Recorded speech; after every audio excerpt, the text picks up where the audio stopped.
नमस्कार दोस्तों, मैं रुद्र आज आपके सामने फिर एक नई और खौफनाक कहानी के साथ हाजिर हूँ। आज की कहानी है प्रेत का बदला।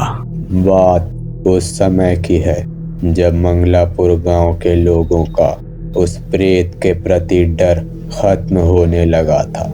ये वही प्रेत था जिसने विजय सिंह के परिवार के हर एक सदस्य को चार चार हिस्सों में काटा था।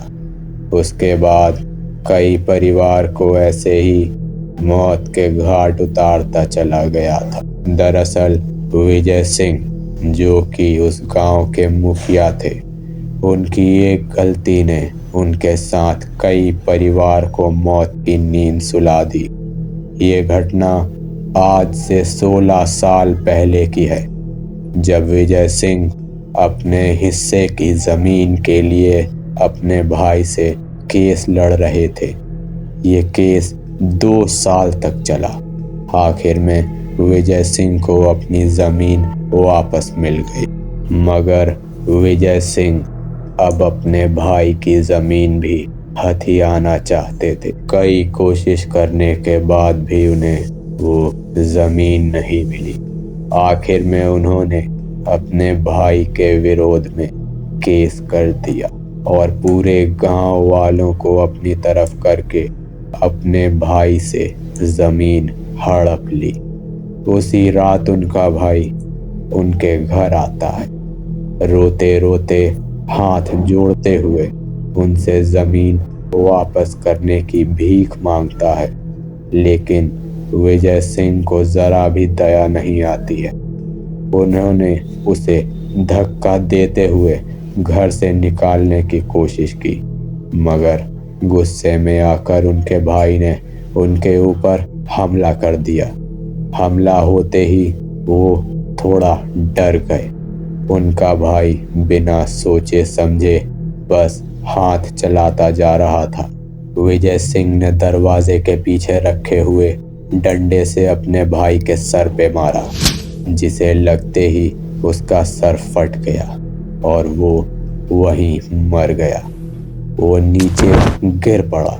उसके गिरते ही फर्श खून से लाल हो गया। ये सब देखकर विजय सिंह सहम गया। वो यही सोच रहा था कि उसने ऐसी गलती कर दी है जो सुधारी नहीं जा सकती। अगले ही पल खुद को संभालते हुए उसने उस लाश को घसीटकर बगीचे की तरफ दे फेंका। कुछ देर सोचने के बाद उसने गांव के कुछ भरोसेमंद लोगों को बुलाया और पैसे देकर उसने लाश को अपने सामने 4 टुकड़ों में कटवाया। लाश कटते वक्त जो डर कुछ देर पहले विजय सिंह के चेहरे पे था, वो डर अब उसके चेहरे पे नहीं था।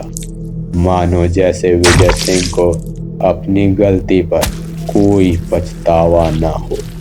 लाश के 4 टुकड़े उसने गांव के अलग अलग जगह भेजकर उसे जमीन में गड़वा दिए।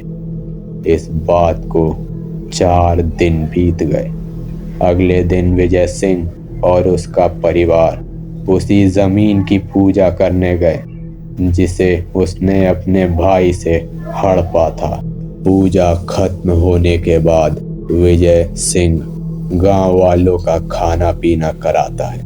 कराते कराते उन्हें रात हो जाती है। जैसे तैसे सब खत्म होता है। वो लोग उस जगह से निकल ही रहे थे कि अचानक काले बादल आने की वजह से चांद छिप गया। वो रात मानो अमावस्या की रात लग रही थी। अचानक बिजली की जोरदार कड़क के साथ बारिश शुरू हो गई। वो लोग हैरान थे। वो यही सोच रहे थे कि अचानक बिन मौसम ये बारिश कैसे शुरू हो गई। वो लोग जल्दी जल्दी अपने गाड़ी की ओर जा रहे थे। गाड़ी में बैठते ही पीछे से बहुत तेज आवाज आई, ये जमीन मेरी है, सबने पीछे मुड़ के देखा, लेकिन वहां कोई नहीं था। अब सब पूरी तरह डर चुके थे। जैसे तैसे वो घर पहुंचे और सोने चले गए। आधी रात के करीब विजय सिंह की नींद खुली।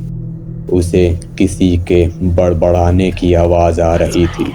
वो कमरे से बाहर निकला, ध्यान से सुना कि ये आवाज कहाँ से आ रही है, तो उसने पाया कि आवाज एक खाली कमरे से आ रही थी जो बंद था। विजय सिंह ने जल्दी से उस दरवाजे को खोला। दरवाजा खोलते ही वो आवाज बंद हो गई, लेकिन किसी आदमी की परछाई कमरे के एक दीवार पे पड़ रही थी। उसने उस परछाई को ध्यान से देखा तो उसे दिखा उस परछाई के सर से खून बह रहा था। उसने हड़बड़ाकर तुरंत लाइट जलाई। लाइट जलाते ही वो परछाई गायब हो गई, मगर खून अभी भी फर्श पर ही था। विजय सिंह ये सब देख ही रहा था कि उसे लगा पीछे से किसी ने उसके कंधे पर हाथ रखा है। वो डर गया। डर के मारे वो पीछे मुड़ा। पीछे मुड़ते ही वो देखता है कि उसका भाई उसके सामने खड़ा है। वो कुछ समझ पाता इससे पहले उसके शरीर के 4 टुकड़े हो गए थे।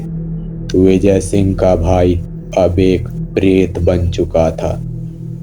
एक एक करके उसने सबसे पहले उन्हें मारा जिसने उसके शरीर के टुकड़े किए थे, फिर उन परिवारों को जिन्होंने विजय सिंह का साथ दिया था उस जमीन के केस में।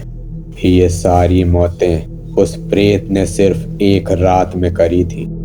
अगले दिन जब लोगों ने ये देखा तो सब डर के मारे तांत्रिकों के पास गए। उनकी मदद से उस प्रेत की लाश को चारों जगहों से निकालकर उसी जमीन में गाड़ा गया जो जमीन उससे हड़प ली गई थी। उसके बाद गांव के एक भी आदमी को उस प्रेत ने नहीं मारा। दोस्तों, कहते हैं कि आज भी अगर कोई उस जमीन को अपना होने का दावा करता है तो उसकी मौत भी उसी तरीके होती है जैसे बाकी सबकी हुई थी।